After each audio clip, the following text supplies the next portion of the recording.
Today we're going to do subtracting integers using a number line, and this is done very similarly to when we added integers using a number line. However, as we know from last day, when we subtract, we have to add the opposite. So if we make that note, when subtracting,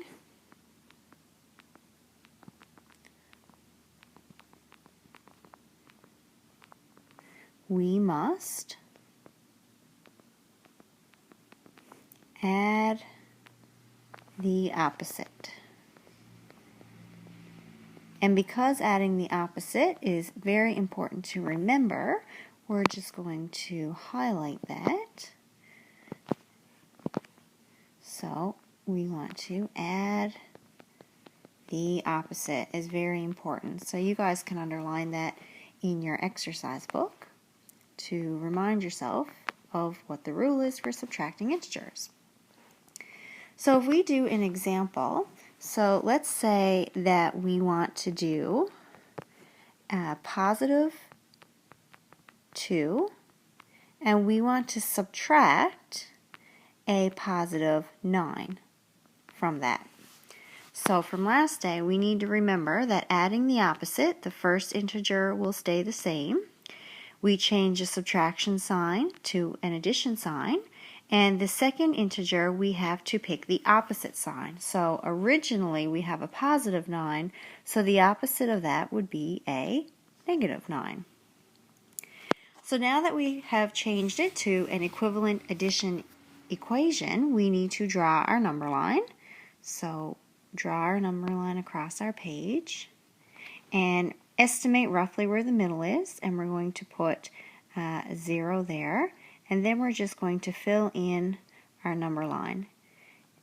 And if you find that you didn't make your number line big enough or you ran out of space, you can always extend your number line in your exercise book.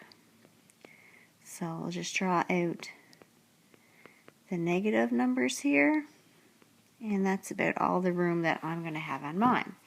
So let's change our color so that we can see what's going to happen. So I'm going to pick yellow.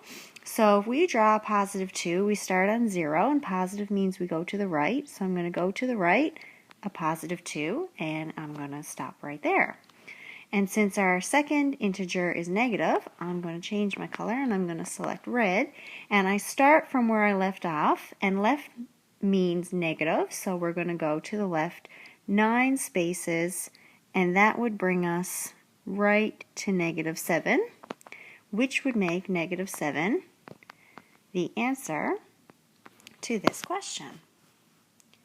So take a few minutes and jot down that example, and if you need to, you can pause the recording and you can start the recording when you're ready. If we do one more example, so let's say that we did negative 3 subtract negative 7. Okay, so we know it's a subtraction equation, so we have to change it to add the opposite. So we are going to keep the first integer the same, change the subtraction to addition, and since we have negative 7, we want the opposite of that, which would be a positive 7, and now we have our equivalent addition equation. So we are going to draw our number line, and now we're going to work this out the same way we did last day when we were doing addition.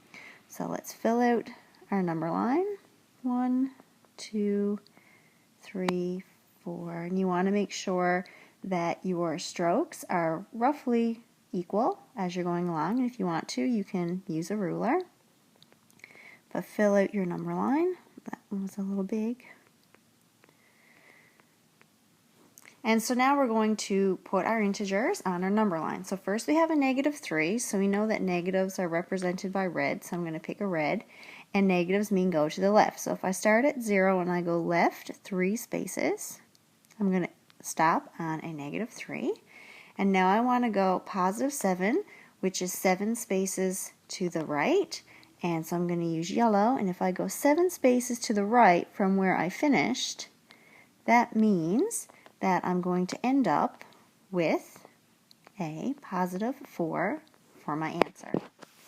So as you can see, subtracting integers is done the same way as adding integers using a number line, but we have to remember the very important step that before we do our number line, we must change our subtraction equation to an addition equation by adding the opposite.